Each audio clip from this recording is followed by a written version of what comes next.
Here we have AP calculus AB problem. Okay, let's go with the information. Let f of x be a polynomial function so that f of negative 2 equals to 5, f prime of negative 2 equals to 0, and f double prime of negative 2 equals to 3. The point negative 2 comma 5 is which of the following for the graph of f? So we have 5 answer choices.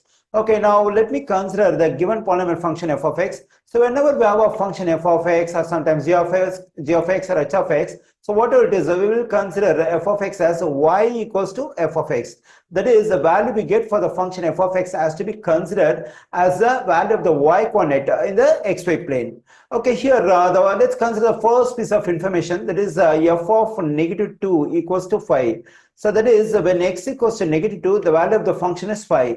That is when x equals to negative 2, so the value of the function is nothing but the y coordinate. That is this 5 represents a y coordinate. So we can write it over here. So we can write the first piece of information, that is f of negative 2 equals to 5 as a point negative 2 comma 5. So we have this point negative 2 comma 5 on the graph of the given function f of x. Okay, let's consider the second piece of information, that is f prime of negative 2 equals to 0. So whenever the first derivative of a function equals to 0 for some value of x, so we have to say that value of x is a critical value. Here the first derivative of the given function, that is f prime equals to 0 when x equals to negative 2. So we have to consider this negative 2 as a critical value. Let me write the stuff over here. So critical value. So whenever we have critical value for a function, so we'll have either a relative maximum or relative minimum at the critical value. So at this critical value negative 2, we may have a relative maximum or relative minimum for the graph of the given function. How do you have to conclude whether we have relative maximum or relative minimum at this critical value negative 2? For that, I have to consider the third piece of information,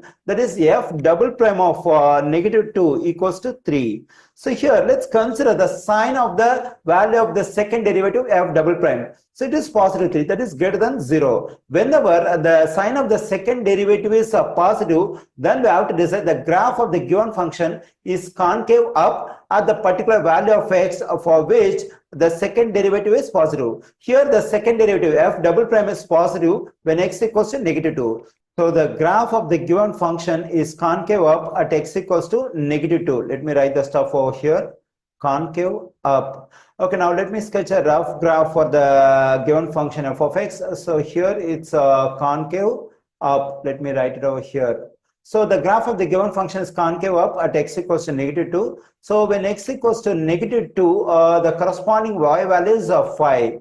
So this point negative 2 comma 5 is at the bottom of the graph. Since this point negative 2 comma 5 is at the bottom of the graph, so it has to be considered as a relative minimum. So the point negative 2 comma 5 is relative minimum for the graph of the given function f. We have relative minimum and answer choice B. So the correct answer choice for this question is B, relative minimum.